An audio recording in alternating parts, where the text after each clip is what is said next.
விஜய் அண்ணா CM ஆயிட்டாங்க. Super. அவங்கவுங்க வேலையை பாருங்க.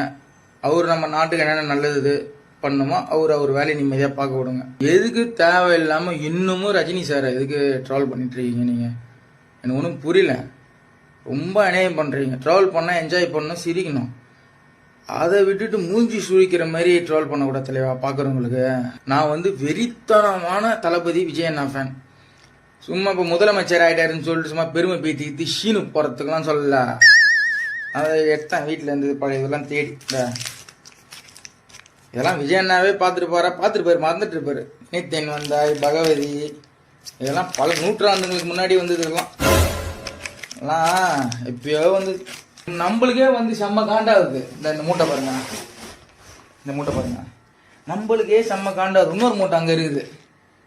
எதுக்கு இது மாதிரி அநியாயம் பண்ணுகிறீங்க? ஏன் இது மாதிரி அநியாயம் பண்ணுகிறீங்க?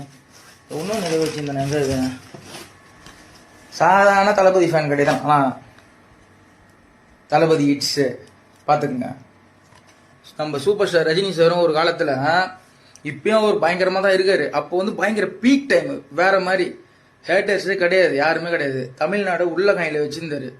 96, 2001 வந்திருந்தா அண்ணன் போஸ்ட்டு சிஎம். சீரியஸாக தான் சொல்கிறேன். நம்ம தம்பிங்கெல்லாம் இப்போ தெரியுமா என்னன்னு தெரியல. இந்த பழைய வீடியோலாம் கொஞ்சம் பார்த்துருவாங்கண்ணா. சீனியருக்கு மரியாதை கொடுங்க தயவு செஞ்சு. ட்ரோல் பண்ணுறதுக்கு ஒரு அளவு ரொம்ப பண்ணுகிறீங்கப்பா. சத்தியமாக கடுப்பாக இருக்குது தம்பிங்களா. நிறுத்திக்குங்க. பழைய வீடியோலாம் கொஞ்சம் பார்த்துருவாங்கண்ணா. Rajini sir, Vijay sir. அதாவது ரஜினி சாரோடைய அடுத்த படத்தினுடைய நியூஸ் எப்போ பண்ண போகிறாரு அப்படின்றது. அதே மாதிரி தான் நானும் இப்போ இந்த வெள்ளி மலர் அந்த டேஸ்லாம் வரும்போது நானும் ஏதாவது ஒரு நியூஸ் வருமானு நான் பார்த்துக்கிட்டு இருப்பேன்.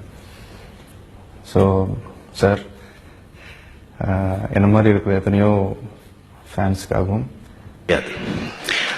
அப்ப இங்க வந்திருக்கிற இளைய தளபதி விஜய் அவரு நேரடியா பாக்குறதுக்கும் ஸ்கிரீன்ல பாக்குறதுக்கும் இன்னொரு அவதாரம் தான். தம்பிங்களா பார்த்தீங்களா, விஜய் அண்ணா எவ்வளோ ரஜினி சார் அன்பா பேசுறாங்க, ரஜினி சார் எப்படி விஜய் அண்ணா கிட்ட அன்பா பேசுறாங்கன்னு சொல்லிட்டு இப்படிதான் நம்ம தமிழ் சினிமா ஆரோக்கியமா இருந்தது. ஆனா இப்பதான் நாஸ்தியாகி போச்சுங்க. சத்தியமா சொல்றேன். புருஷமாடி சண்டையை வீட்டுக்குள்ள வச்சுக்கணும். மானாவரே சண்டை போடணும், அசிங்கமா கேட்கணும். ஆனா வெளியே போகும்போது ஜெனியும்னா டிப்டாப்பா நடந்து போனோம், சும்மா சீனா போனோம். வீட்டுக்குள்ள வச்சுன்னா அசிங்கமா பேசிக்கணும். அதை வச்சுக்கணும். வெளியே அசிங்கமா கேட்டுக்குன்னு அடிச்சுக்கணும். நமக்குள்ளேயே அக்கம் பக்கத்தில் இருக்கிற வீட்டுலாம் ஐயோ காரி மூஞ்ச குடும்பம் நாதர் குடும்பம் பொழுது நினச்சிக்க மாட்டாங்க. அதுமாரி தான் நம்ம தமிழ் சினிமாவை எல்லா சினிமாவும் பேசினுக்கிறாங்க. கேவலமாக இருக்குது, சத்தியமாக சொல்கிறேன்.